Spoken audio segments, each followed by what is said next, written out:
All right, welcome back to the One Piece at a Time podcast. I feel like that's like the first time we've actually done an introduction. So we are going to do a bit of a redefining of our outline here, try to make it a little bit shorter, a little bit easier to understand, go through. Episode 23 is just going to be a pretty general introduction to Krieg as a villain and a few other minor details explained throughout the rest of the episode. Episode 24 is a big duel between two strong young lads, and episode 25 is kind of throwaway with like about 5 minutes worth of decent content for your boy Sanji. Build a wall around build a wall around it, get rid of it. We got strong opinions on 25. All right, so in 23, we get revealed that Chef Zeph was a great pirate known as Redfoot Zeph, and he did sail the Grand Line, and he lost his leg at some point during his journey. And when Krieg recognizes him, he decides that this is going to be the moment where So Krieg got defeated in the Grand Line, and he wants to steal Zeph's logbook from when he was a pirate, because he believes that the only reason he lost in the Grand Line was because of information. He felt like he had the power, felt like he had the men, he just didn't know what he was getting himself into. So what he wants now is information from Zeph. And then Zeph and Sanji are both trying to feed the enemy, whatever. And Zeph tells the rest of the chefs, like, Sanji is 100% in the right. Y'all don't know what it means to be starving. Only we know what it's like to be starving. And then at one point, Luffy asks Gin, what happened to you guys in the Grand Line? And then Gin explains, we were defeated by a single man. He defeated every single one of our ships. And everyone was like, what the fuck? And they lost in the span of a week. They spent 1 week in the Grand Line before they had to get their asses back home. Get good. Get good, dude. Krieg finds his men about to attack the Baratie when a certain figure shows up around, whom Zeph recognizes as Mihawk, as well as Zoro. And we also get a little bit where Krieg does a little bit with his men, and you see kind of his little villainy happening, whatever. And things are also piling up because at the end of episode 23, we find out that Nami bailed with the ship, and she also she makes a note of saying if it's meant to be, they'll see each other again or something like that. So it does kind of seem like she expects to see everybody again, but regardless, she did steal the Mary and steal all the treasure. So that's going to be a whole plot element or plot line that's going to have to be discovered. But then that brings us into 24, and Mihawk, we now know his name. His name is Hawkeye Mihawk, and he has returned to finish the job, destroy the rest of Krieg's men. And Zoro sees him. So we find out that Zoro came out to sea over these two episodes to become the world's greatest swordsman, and he's going to do that by defeating the world's greatest swordsman, and that is who Mihawk is.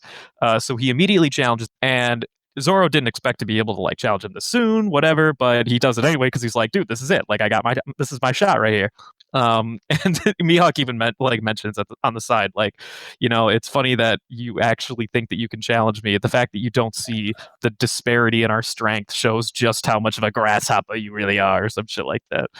And despite his best efforts, Zoro is very much outclassed by Mihawk. Mihawk uses his little fucking toy knife to completely parry Zoro on every. For the record, it's not a toy knife. It's just a knife inside of a cross. I think they even mention it as a toy, don't they? It's a knife. It's a knife.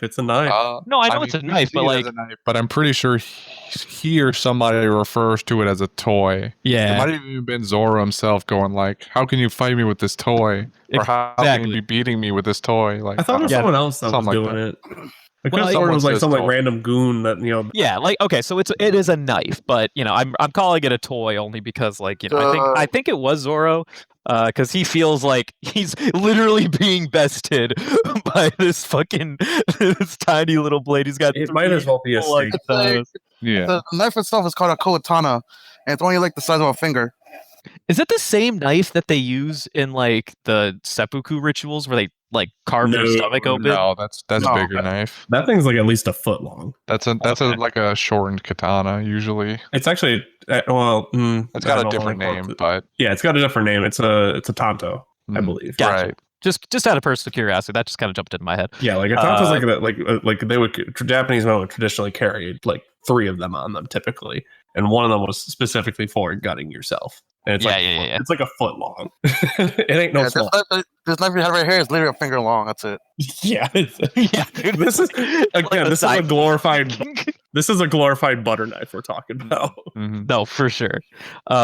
So they're dueling it out. Zoro is getting massively outclassed, and in the middle of the duel, even Johnny and Yosuke tried to jump in and give Zoro a hand, because they're seeing that he's getting fucking annihilated.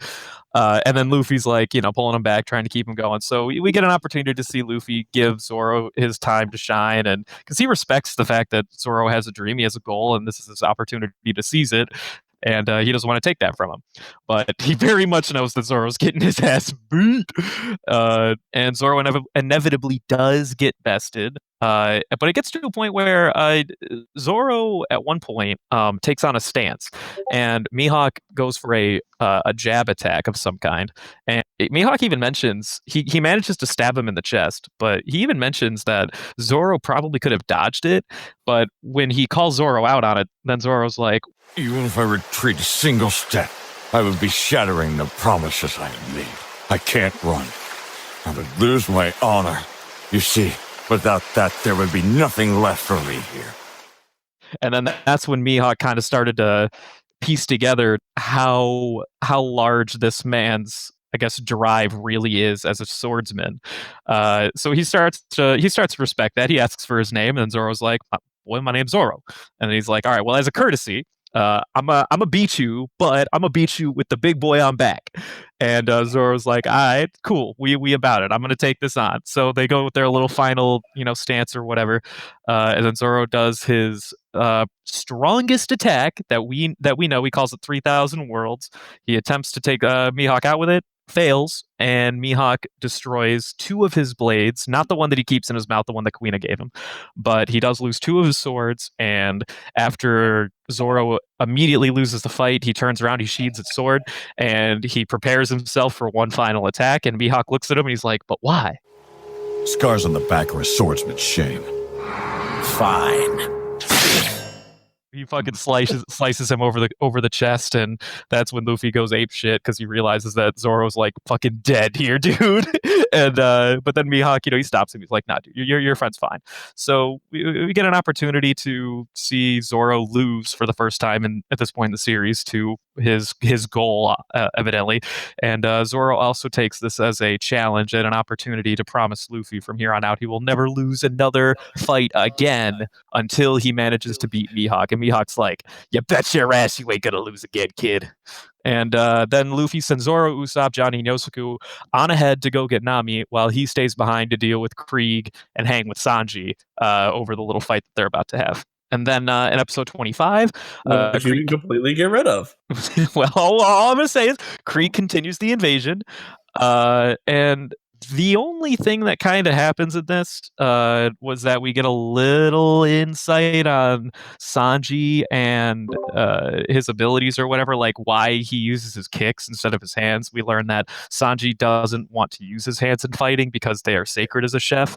So by using only his feet, he keeps his hands and his dexterity fine or whatever. Something probably passed down from Zeph too. Yeah, something that he probably learned from Zeph, hence the fact that he was called Redfoot Zeph. And then I think the other decent note from episode 25 was that we, in passing, hear that in the Grand Line, it's wild and crazy, like all the different powers and crazy people that are out there. And Krieg is not only convinced that the logbook will have information on how to beat fuckers with devil fruits, which the Grand Line has an abundance of.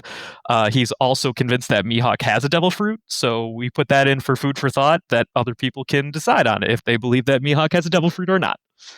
Little tidbit of up to 25 where you actually see like a small glimpse of Redwood Zeph using his attack, actually stopping the pearls that he shot out. Yeah, I remember that too. Yeah, he does like that little kick, right? Where he like at one point he does it with his peg leg too. He does it with the peg leg, dude. Like that's not just regular flexing. That's like full blown flexing. Yeah. He spins on one leg and then just kind of like wishes his peg leg and's like, this fucking garbage, get this shit out of here. You're gonna try harder than that, kid. You're gonna have to do better than that. Get the fuck out of my face. This only proves that he could still be a pirate. You just choose not Absolutely. Yeah. He could totally. He would probably still have significant strength by the majority of character standards in the series, but he's just like, nah, dude. I want to be a chef. Just have to change that name to Red Peg Zeph. Red Peg Zeph. Red Peg Zeph. I'm really surprised. I'm really surprised at this point. Like Zeph hasn't fought. What's his name? The bad guy, Krieg. There we go. Yeah, he hasn't fought Krieg at this point. No, like, actually, they built him up so much at this point, like it being like, oh my god, it's Red Zeph. And like he does the best he does so far is kicks marbles out of the air. Well, if you'll notice, the last couple of episodes, he's kind of. He knows Luffy's here, and he's listening to everything Luffy's saying about how he's going to be king of the pirates, and he's vibing with his ambition. And if you notice, a lot of the time, whenever he's talking with Sanji, like 50% of their conversations together are, "Hey, don't take your eyes off this fucking kid over here. I'm telling you, watch this kid. He knows what he's doing. He knows what he's up. He knows what he's out and about." So he's like letting him. He's like, "Get him off my boat, please." Yeah. Well, no, I think it's more like. He doesn't want to outclass him. He doesn't want to outclass him. He wants to let him show his shine without taking the thunder from him. Let's be real. Zeph could probably kick the fuck out of Sanji. Yeah, I think he's using this as a learning experience for Sanji at this point. I think. Yeah, because he recognizes Sanji doesn't want to leave, almost out of spite, and he's trying to get Sanji to like have ambition again. Right, because right now Zeph recognizes that. Okay, so. It's probably no secret yet that Sanji and Zeph have like kind of like a father-son dynamic, and we'll understand why that is in very near future. And Zeph struggles obviously to get Sanji to want to do anything other than take on the restaurant, and he knows that they both have quite the ambition, and Zeph feels like his time is coming past. But Sanji's still young; he's got an opportunity here, and he sees Luffy coming through here, and he gets a good feeling from this kid. So I think he's taking this as an opportunity to show Sanji, like, hey man, like I'm just saying, give this kid a shot for a quick sec. You might not hate him. I'm just saying you might not hate him. It's kind of where we're at, I feel like. If not for him, do it for Nami. Sanji does have a very particular goal in a dream that we haven't been privy to yet, that Zeph also shares. They both share something similar, but we'll have to just wait and see how that all plays out and what Zeph's goal is through all this Krieg shit. Because yeah, he could probably kick not only Krieg's ass, he could probably beat the shit out of Sanji. There's a really good chance that maybe he could even beat the shit out of Luffy. I believe it. But it's probably never going to get to that point, mainly because Zeph, as a teacher and a mentor, wants to give his student the opportunity to seize his own, ambition, goals, dreams, whatever. You know what I mean? So, do we want to give the golden ham for these episodes?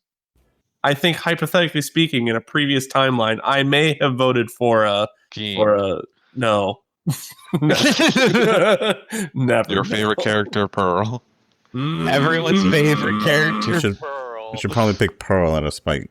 Before we get to the golden ham, maybe we should get to the Devin rant of Pearl. So, Devin, tell us, why is Pearl your favorite character these past 3 episodes? Kill yourself. I don't feel like that's an answer. So I guess my rant really begins with it really does begin with episode 25. Uh-huh. I think that, 25. And it like I said before, the best way I can really compare why this episode hurt me so much in the first time I watched the show is because the show takes you through this massive roller coaster of like such high stakes when Mihawk comes in, and then they try to give like a little bump at the end of the downfall of the roller coaster of the closing act of Mihawk, that it's so underwhelming, and it's like the weakest hand job of and yeah, I mean I can agree with that too. So I would say I agree that I understand that this episode is supposed to be a joke episode. Don't get me wrong. I recognize that, but because of its nature of being a comic relief and we're bringing it back to making it about Sanji, it throws you through an emotional cycle, or not cycle, like whiplash, that you just stop giving a shit. Well, But that's the long and short of it. It's a very jarring disposition between what we got with Mihawk versus what we found in 25 with Pearl. Because again, 25, I loved 25. That was honestly so far out of the show. I think you mean to say 24. They can mean to say 24. You like Pearl that much? No, You liked Pearl that much, huh? We knew you liked Pearl it. doesn't exist. Pearl doesn't exist. You cannot change my Just say mind. you like 25. I keep Definitely just said you like 25 a lot. I love 24. 24. Play the Did tape. not- Play the tapes. You know what's funnier than 24? 25. I'm gonna go kill myself. Oh, shit. From henceforth, there will be Jordy's rant corners from now on. Yeah, just give me the cane. I'll pull myself off stage. Yeah. No, like 24 was such a good episode. It's honestly my favorite of the episodes. No, and it So is for a far. lot of people. It stands out in a lot of people's minds as like a. It It's a really very is. pivotal moment. It's a very pivotal moment in the character's story alone. Yes. From a storytelling aspect, and it's just like to go from that to Pearl. What's really good and what I will always say is great is just how they play the posture of Mihawk and how defensive Zoro is in this and how they play his character as actually being, challenged instead it's of the just first time that Zoro's ever steamrolling had to be- everybody. It's the first time Zoro's ever had to be on the defense versus being the aggressor, because he's always been an aggressive character. Like that's his thing, where he's like a whirlwind of attacks always coming in, and the other guy has to block all of it. Well, You this say is the that, first but time Zoro's always on the defense. And Say okay, that, and I but know he what was- Timmy's gonna say. Go ahead. But he was on the defensive when you find those cat brothers, though. But big but here. You only One have- sword, big guy. One Yeah. sword. I know, I get that, but you can't just say, "Oh, he's never on the defensive." He's been on the defensive plenty of times. Wasn't even Yes, at full there's- power. Yeah, Yeah, no, and that's the other thing that they're trying to drive home is that, these adventures and just going to the Grand Line isn't something that you're supposed to take lightly. Now, Krieg, he's obviously there to show that the Grand Line is like not for fucking kids, and our characters are going to go there, and they're gonna do great because it's a show about these characters or whatever. could you But imagine if they just died next episode and just Yo. made it about completely like there's done that. Like Yeah, for there's, sure. Like look at friggin' like Terramorphers. Like they have like this whole arc about these characters you learn about, and then they kill them all. They killed all of them. unfortunately, the show is dark, but it doesn't go that dark right off the bat. Yeah, For it the doesn't most go part- full Japan darkness. Yeah, it doesn't go full on like fucking Death Note or Terror, whatever. you No, just said it's dark. not nearly as dark as some other shit out there. I.e., example, Goblin Slayer. Although I do want to make another comment about the fight. Now you mentioned how he broke 2 of his swords. Why Yes. didn't Mihawk break the mouth sword out of all of them? Well, I know could tell it's you. a plot thing, but it's just like one of those things where it's like you look at it and it's just like if he could break 2 I'm of gonna the hit swords, you. I'm gonna hit you with this. Is it because he didn't try, or actually, I'll say this: what if he did try to break it? It just didn't break. I mean, there would have to be a reasoning behind it. Well, Agreed. Like just remember that sword is special compared to the other 2 swords. Those 2 swords he just got from Marine soldiers. but they never really explained why. Well, especially they didn't, and I don't remember if it was Simi saying it from a previous episode of the podcast. I don't think it was mentioned in a. that's what I mean. the In the show. current show, there has not been an explanation. The show has not explained to us why that sword is special, but I think it was Simi mentioned it's the first named sword we've seen so far, and Yes. that makes it important. I will tell you that it is a very prominent blade. We will learn more about it in the coming series, but I would probably argue that if that is the question, I would say that the reason why it didn't break is because of its strength, and it probably would have broken if it was of the same grade as his other 2 shit blades. So another thing, Mihawk's sword is literally the strongest sword in this universe. Literally, it's also the first black sword we ever get introduced to, which is called Yoru, by the way. You see in the One Piece universe. So what you literally saw was the lowest grade sword, which was the average like hand me downs. the tinfoils. Yeah, tinfoils versus like the nuclear bombs of swords that you have. Yeah.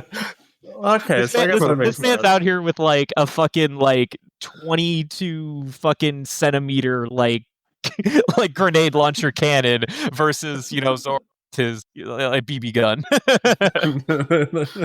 No. If that helps explain why that the reason why that Zoro sword didn't break, that's the reason why. I Yeah. guess that's a feature that I just never recognized because like I just treated his sword as just like it's special in the sense that it's personal versus it's an actual special sword. And yes, that is also true. Because and that's gonna be that's some details that goes way further down the series. I don't even think It's gonna take a while. Ever get there? That's gonna play into some more shit. But I'll keep that in one mind. day. Yeah, just Yeah. keep that in mind. Mm-hmm. When we get to sword like classification, we'll point it out, and I'll try. It comes really fast. Like they in like the span of 3 minutes, they explain the entire classicity of all the blades in their universe. We don't know all the blades, but they explain the entire classicity within the span of like 3 minutes. It's actually really fast, and you kind of have to pay attention if you. Otherwise, Otherwise, it's just gonna go like in one ear out the other. I'm gonna have a hard orgasm that episode because I love just learning about like weapons, and that's just my. I'm one of those. Or you'll hate it because of their reasoning. Well, No, because not I feel like that's It's gonna see. This is my problem. I feel like we get when it's first introduced, it doesn't go enough in depth for us to really digest it. So it takes really a couple of times listening to the whole explanation, number one, and then number two, when you get more details about it throughout the series, it kind of starts to make everything sort of piece together. My only gripe with how they do the classicity in the universe is that when they first describe it to you, they do it a little too fast. That is my only issue with it. Otherwise, they give a summary of it. Yeah, it's very quick. Like They spark notes that bitch. Yeah, they spark note that bitch. Like when it first gets introduced to you. If anything, I want you guys to remember how large that wound he has, and for the wound he gets from Mihawk. I want you to remember how big that wound is, because it's gonna be a reoccurring thing in the future. So Zoro just lost 2 swords. Correct. Yes. Where the fuck is he gonna replace those swords? I mean, Get it any Just pick them up off any schmuck. He can pick 2 random ass swords off the ground. How about But there's we've seen 3 him guys use- out there with swords right now? But he uses katanas. So the thing is, like, that's a fairly unique sword. So to find a random schmuck using, like, so far we haven't seen a lot. We've seen a couple of katanas, but we haven't seen a lot. I would They say visit a lot of towns. Yeah, I wouldn't worry too much about whether or not he gets katanas. I can tell you right now that I'm not 100% sure that the next swords that he uses are katanas. They are not. He's just going to use a couple swords in a future. I can't tell you when. If anything, he uses the enemy swords. If anything, Yeah, I think he literally like just picks up some schmuck swords. Actually, I do know where he gets them from, but just don't worry about it. I just know that's going to be like the highlight of the next Devin's rant of just like, what? This man suddenly knows how to use something that aren't katanas. What? Well, no, it's not that. Don't get me wrong. It's not that. It's just going to be like, where the fuck did he get them? Oh, okay. Like, you're in the ocean, the vast nothing of the world. There's no mines. There's no nothing. You're in the ocean. Where are you getting these minerals? Where are you getting these, materials? Like, right. What the fuck? Yeah, he's You're not gonna a forge smith. them himself. He's just gonna go back and go into He's like the just gonna marriage. take the salt water, condense them so fucking hard that they make fucking steel, and then they're gonna become new katanas. Yes, Zoro's not only gonna be the world's greatest swordsman, he's gonna be the world's greatest swordsmith. Blacksmith. So then moving on. I guess the only other thing that I would really want to bring up is just the design of the kitchen, like that fish boat. Okay. When the fins come out, I want to resurface that. I think it's very important that it doesn't make sense how clean and how dry, how that is even able to catch fire. All right, so we got waterlogged wood that can suddenly catch fire because That Pearl also is doesn't have any barnacles, doesn't have any scum, doesn't have nothing. After what being you- underwater for clearly months. What you didn't see was before Pearl burned the deck, he came out of the water and did a hot breeze over the deck to clean all the scum off. That's what you didn't see. I'm pretty sure that didn't happen. But can you prove it didn't? I you can prove because there it was didn't? can you prove that there was no fish eating that barnacle stuff on the ship? There were other pirates that were on the deck fighting before that. because they were shooting and fighting with the kitchen staff. And then Pearl came up. So you cannot tell me that What actually happened is Sanji went to go told that dude to go press the button, and the guy figured out what the button did. So real quick, he put on his scuba gear and scrubbed the deck before putting. Boy, this man goes above and beyond. I'm telling you. That dude's. They also don't tell you that dude's been employee of the month for about 16 months straight. Yeah, man. Yeah, he cleans that scum off every day, every 6 hours on the dot. That's what it is. That's actually the only thing they hired him for. I think. Okay, then after that, I think the only last thing I want to make a point of is the That's what you kitchen said 3 points ago. choice of no, this is definitely the last one. The kitchen staff. All right, we've already talked about how apparently bullets don't. They're just paintballs. Like yep, yep. So fucking paintballs.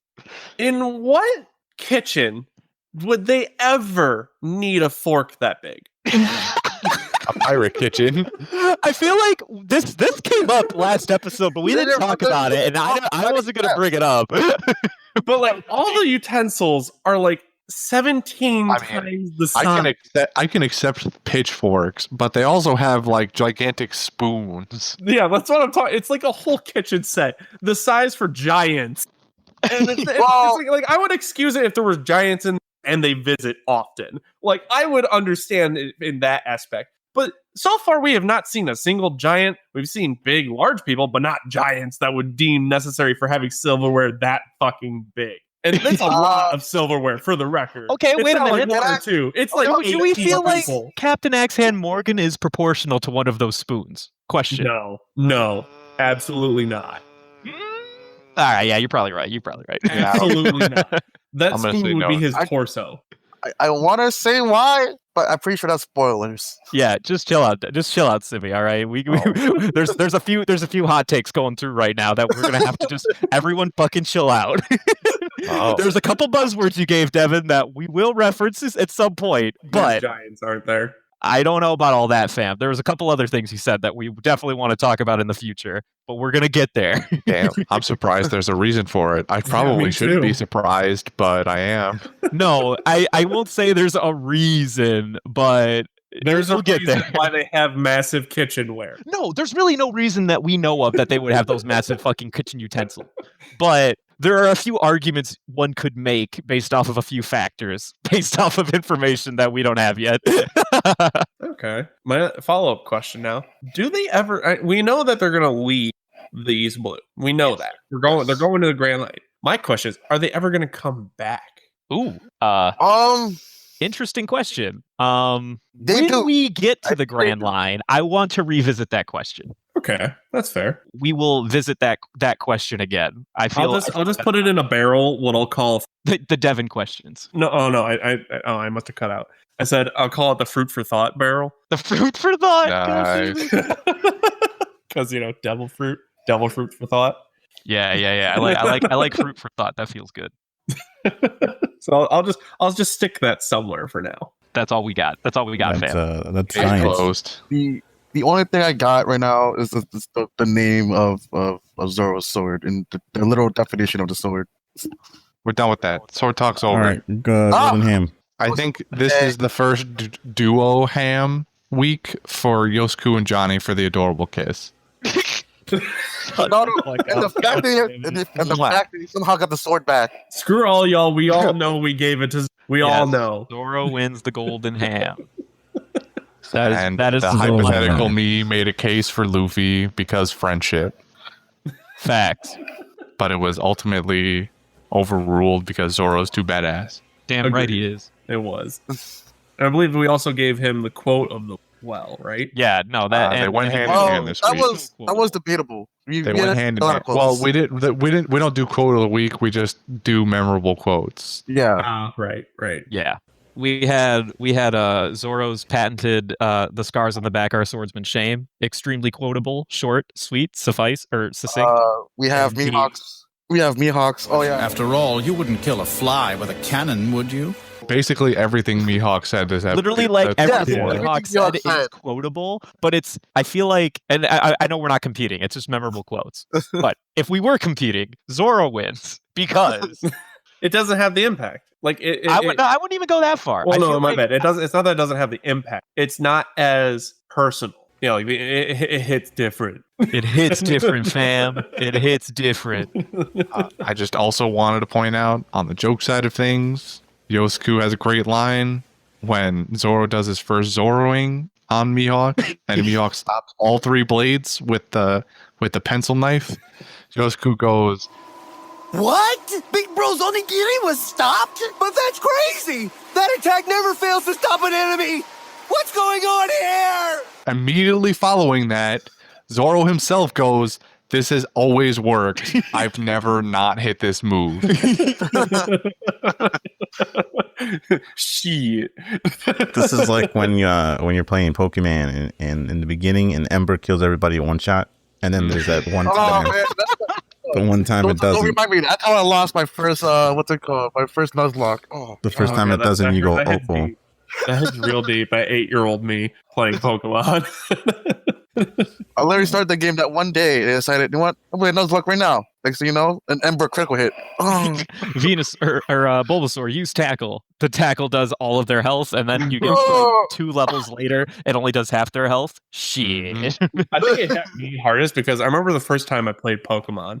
It was Pokemon Blue, and Oh boy. the first gym you verse is Brock. Yeah, So I yeah, got fire Pokemon because fire lit, yo. Mhm. And I remember like my brain as an 8-year-old, for some reason I didn't put together that beat each other in certain things. Like the whole point of As you Pokemon do as an 8-year-old. as an 8-year-old. And so when I got to the gym to fight Brock, I was like, why isn't my fire attack working? It's doing no damage. I'm like level 60 because I've done nothing but kill Ratatats in the woods. For like a month. And then I can't kill this guy because apparently fire and rocks do not melt. Man, All right. fire. I was Anyway, that's the end. Yeah. I'm about to say that. no Panda Man. No Panda Man this No week. Panda No Man. Said that already. Panda Man. Goodbye. Yeah. Bye. Bye.